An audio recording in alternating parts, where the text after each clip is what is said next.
वंदे मातरम कर्मचारी साथियों, विशेषकर शिक्षा विभाग से जुड़े जो भी साथी हैं उनके लिए महत्वपूर्ण जानकारी साझा कर रहा हूं।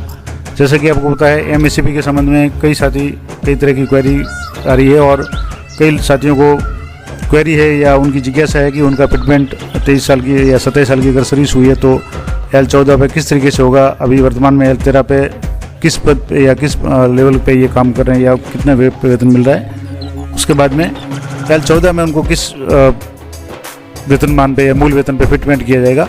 तो उसके संबंध में पहले तो मैं बता दूं कि आज जी मैंने एक वीडियो अपलोड किया था जिसमें संयुक्त निदेशक उदयपुर संभाग की तरफ से आदेश था कि जिसमें कार्यालय अध्यक्ष को जो भी है उनको अधिकृत किया गया है वेतन निर्धारण के लिए, पुनः वेतन निर्धारण के लिए पे लेवल L14 में जिनकी सर्विस है द्वितीय श्रेणी अध्यापक जिनकी 18 साल की सर्विस या तृतीय श्रेणी अध्यापक जिनकी सर्विस 27 साल की हो चुकी है, उनके लिए ये आदेश था।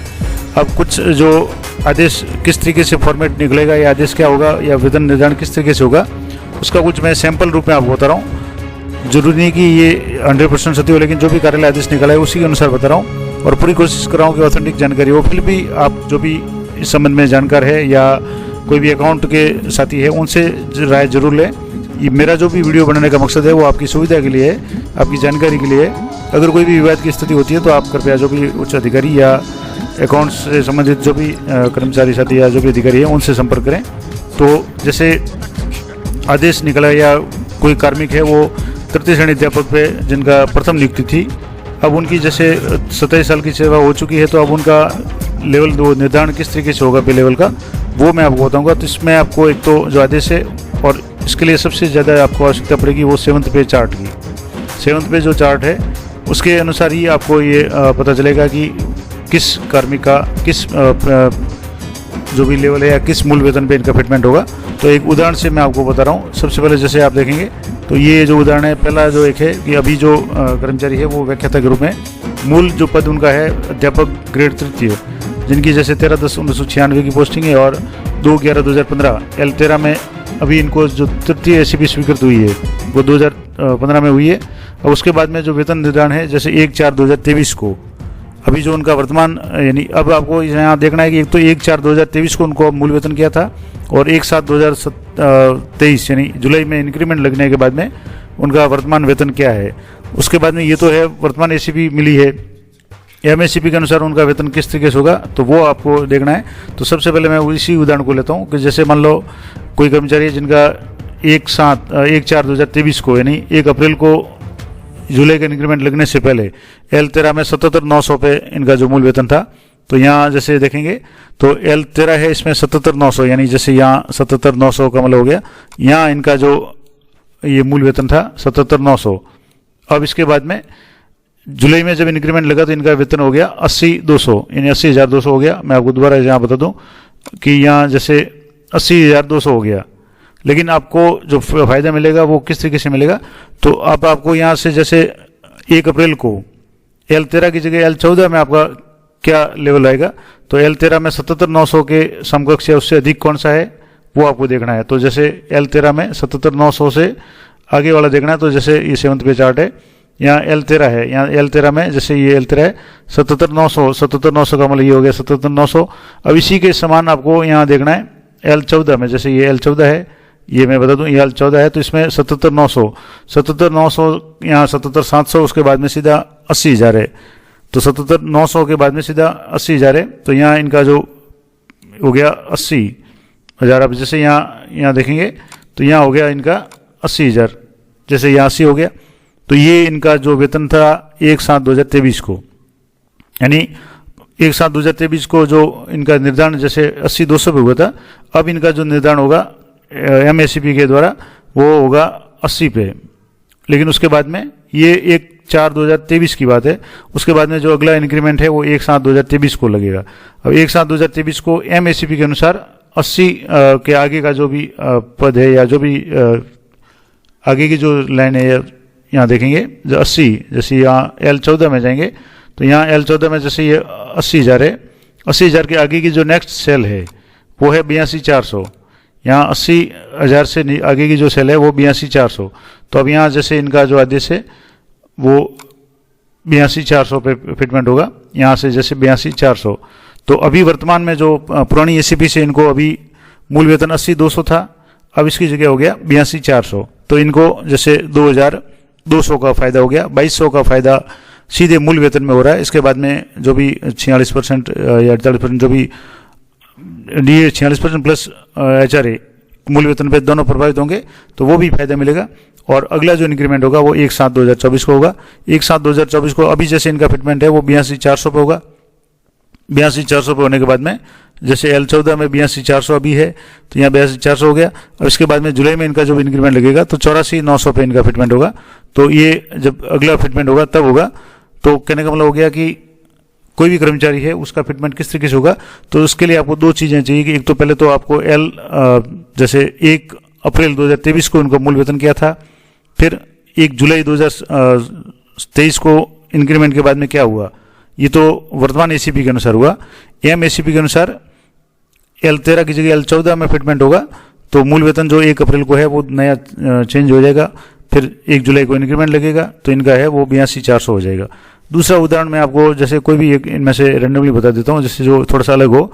तो जैसे ये अध्यापक अभी वरिष्ठ अध्यापक है और मूल इनका जो पद है वो 3rd ग्रेड है। अब इनके जैसे 2019 में 15/1/2019 को एसीपी लगी है। अब इनका जो 1 अप्रैल 2023 को इनका जो मूल वेतन था वो था 69,200 यानी 69,200। अब L13 में 69,200 है, वो आपको देखना है। तो जैसे L13 है, L13 में 69,200 यानी 69,200 का मतलब ये यहाँ से नीचे जो L13 है उनमें 69,200 से आगे इनको 71,300 पे फिटमेंट जुलाई में किया गया था।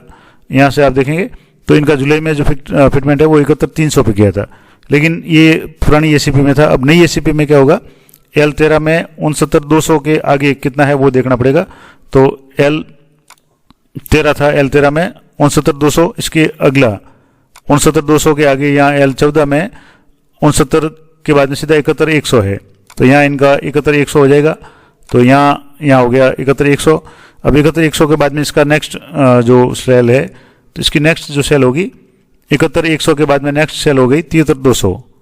तो यहाँ इनका जो भी फिटमेंट हुआ है वो 73,200 पे हुआ है। अब इनका जो भी अगला इंक्रीमेंट है वो 1/7/2024 को लगेगा।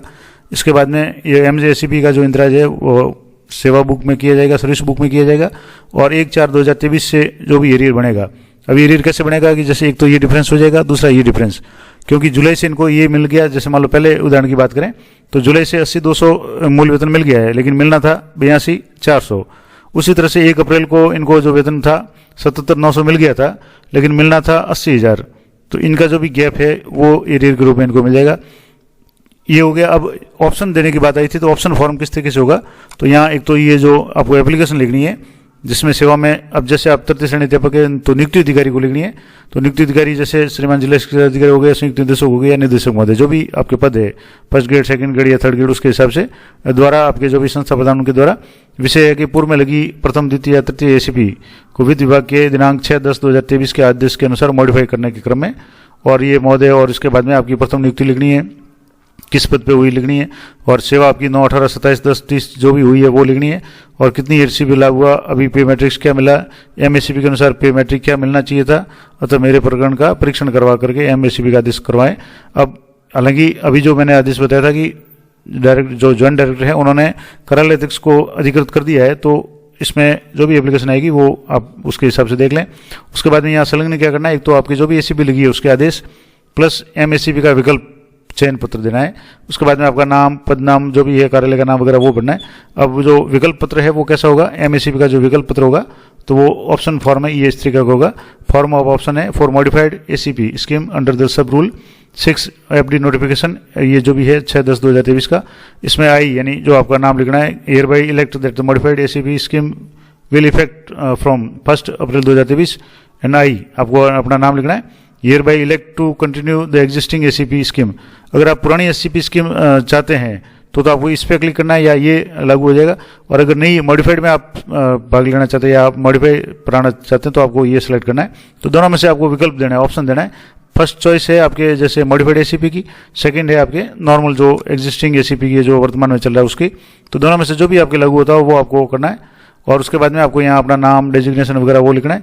उसके बाद में एक अंडरटेकिंग देनी है आपको कि I hear bye undertake that the event of my पे having been fixed in a manner contrary to the provisions contained in the rules as they detected subsequently and any excess payment to made, जो भी अगर extra payment होगा तो मैं government को refund कर दूंगा। इस तरीके से जो भी अंडरटेकिंग को देनी है और यहाँ से आपको साइन वगैरह अपना करना है। यहाँ जो भी आपके एचओडी या कार्यालय अध्यक्ष है उनके साइन आ जाएंगे। तो ये तो पूरा हो गया आपके ऑप्शन फॉर्म, ये आपकी एप्लीकेशन हो गई। ये दोनों मैं आपको टेलीग्राम चैनल पे उपलब्ध करा दूंगा, तो वहाँ से आप देख सकते हैं। 7th पे का चार्ट भी अगर आप देखना चाहें तो वो भी मैं आपको टेलीग्राम चैनल पे दे दूंगा, तो वहाँ से आप उसको जरूर चेक कर लें। अब जो आपके मुझे लगता है क्लियर हो गया, फिर भी अगर आप एक उदाहरण देखना चाहें तो मैं एक और उदाहरण दे देता हूँ आपको। जैसे ये पुस्तकालय अध्यक्ष द्वितीय श्रेणी है। अब इनका जैसे जो तृतीय एसीपी है उनको 29/6/2021 को लगी थी। इनको जो फिटमेंट है वो L14 पे किया गया था। तो इनका मामला है वो जैसे अभी पुस्तकालय अध्यक्ष प्रथम श्रेणी है, तो यहाँ इनके 14 से सीधा 16 में होगा।